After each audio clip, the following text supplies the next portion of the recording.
নমস্কার বন্ধুরা, শ্রেয়াস কিচেনে আপনাদের সবাইকে স্বাগত। আজকের পর্বে আমি নিয়ে এসেছি দই আলু ক্যাপসিকামের চটপটা একটি রেসিপি। ডিনারে বা জলখাবারে রুটি, পরোটা, লুচির সাথে এই রেসিপিটি একবার বানিয়ে দেখতে পারেন। ভীষণই স্বাদের হয়, ভীষণই চটপটা রেসিপিটি। চলুন দেখে নিই। এই রান্নাটা আমি করেছি রিফাইন্ড তেলে। কড়াইতে প্রথমে 1 চামচ তেল দিয়েছি। তেলটা একটু গরম হলে তাতে 1 টেবিল স্পুন রোস্টেড চীনাবাদাম আমি দিয়ে দিয়েছি।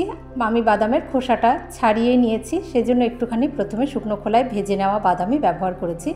তারপরে দিয়ে দিচ্ছি 2 চামচ নারকেল কোড়া। কুড়িয়ে নেওয়া নারকেল দিয়ে দিচ্ছি এখানে। নারকেলটাকেও একটুখানি এইভাবে প্রথমে নারকেল আর বাদামটা একটু লো আছে ভেজে নেব। এর মধ্যে আমি দিয়ে দিচ্ছি রসুনের কোয়া 6টা, আর দিয়ে দেবো 2টো কাঁচা লঙ্কা। আমি এই রান্নাটা কাঁচা লঙ্কাতেই করেছি। এবারে এই মশলাগুলোকে এইগুলোকে সব ভালো করে মিনিট 2 একটুখানি ভেজে নেব। 2 মিনিট এইভাবে ভেজে নিলাম। তারপরে এটা একটু ঠান্ডা করে নিয়ে আমরা তুলে নেব। নিয়ে সামান্য একটু জল দিয়ে এর একটা মিহি পেস্ট আমরা বানিয়ে নেব। একদমই অন্য রকমভাবে তৈরি। এখানে আমি কাঁচা লঙ্কা ব্যবহার করেছি, আপনারা চাইলে কিন্তু এই কাঁচা লঙ্কার বদলে শুকনো লঙ্কাও দিতে পারেন। ভীষণ চটপটা এই রেসিপিটি, খেতে কিন্তু দারুণ হয়। এবার ওই কড়াইতে আমি দিয়ে দিয়েছি 2 টেবিল স্পুন তেল। তেলটা একটু গরম হলে তাতে আমি একটা মাঝারি সাইজের আলু এরকম ছোট ছোট করে কেটে নিয়ে দিয়েছি। তাতে সামান্য একটু নুন দিয়ে দেবো আর 1/4 চামচ হলুদ গুঁড়ো দিয়ে দেবো। দিয়ে আলুটাকে বেশ একটু লো টু মিডিয়াম হিটে রেখে দেখুন একটু লালচে করে ভেজে নেব। এখানে আমি আলু ব্যবহার করেছি, আপনারা আলু ছাড়া শুধু ক্যাপসিকাম দিয়েও কিন্তু এই রেসিপিটি বানিয়ে নিতে পারেন। আলুটাকে দেখুন যে একটু লাল করে ভেজে নিয়ে তারপরে আলুটা তুলে নিচ্ছি। এবারে এখানে আমি দিয়ে দেব একটা মাঝারি সাইজের পেঁয়াজ এরকম স্লাইস করে কেটে নিয়ে দিয়েছি, আর একটা ক্যাপসিকাম সেটাকেও একটু লম্বা লম্বা করে কেটে নিয়েছি। এরকম দেখুন লম্বা লম্বা করে কেটে নিয়েছি একটা ক্যাপসিকাম আর একটা পেঁয়াজ মাঝারি সাইজের। দিয়ে এটাকে আমরা হালকা লো টু মিডিয়াম হিটে রেখে 2 মিনিট মতো একটু সতে করে নেব। এইভাবে একটুখানি দেখুন ফ্রাই করে নেব, খুব বেশি ফ্রাই করার দরকার নেই।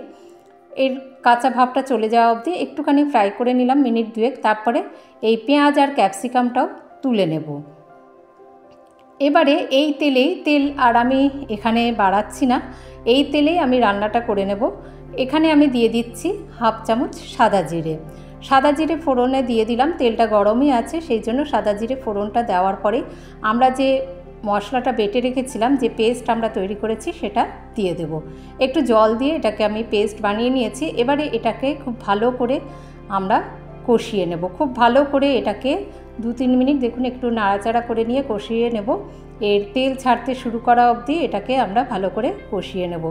দেখুন আস্তে আস্তে তেল ছাড়তে শুরু করেছে, আর এই যে মশলাটাও একটু ঘন হয়ে এসেছে। এইভাবে যখন বেশ ভালোভাবে এই মশলাটাকে প্রথমে আমরা কষিয়ে নিলাম, তারপরে এখানে খুব বেশি গুঁড়ো মশলা আমি ব্যবহার করিনি। এখানে আমি দিয়ে দিচ্ছি প্রথমে 1 চামচ ধনে গুঁড়ো দিচ্ছি, আর কাশ্মীরি লঙ্কার গুঁড়ো দিচ্ছি 1/2 চামচ। আমি এখানে যেহেতু কাঁচা লঙ্কা বাটা ব্যবহার করেছি তাই আর লঙ্কার গুঁড়ো দিলাম না। আর 1/4 চামচ গরম মশলার গুঁড়ো দিয়ে দিচ্ছি। আপনারা ঝালটা যেরকম টেস্ট অনুযায়ী ব্যবহার করবেন।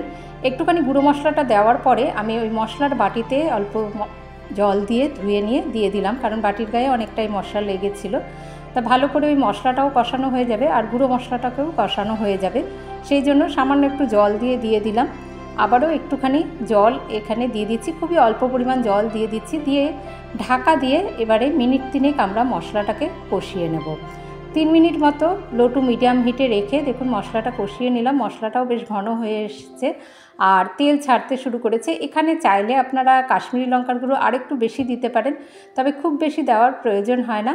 আমি 1/2 চামচ কাশ্মীরি লঙ্কার গুঁড়ো দিয়েছি, আবার সেটা ছাড়াও রান্না করতে পারেন।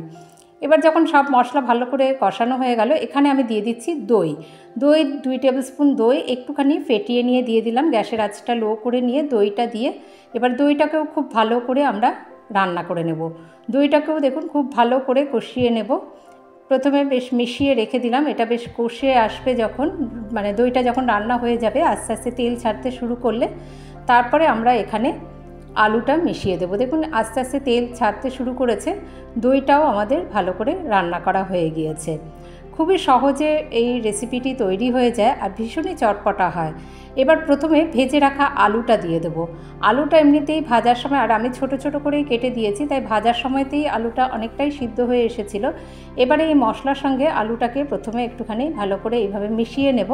মিশিয়ে নিয়ে তারপরে অল্প করে জল দিয়ে দেবো। খুব বেশি জল দেওয়ার প্রয়োজন নেই, যেহেতু আলুটা অনেকটাই সিদ্ধ হয়ে এসেছে।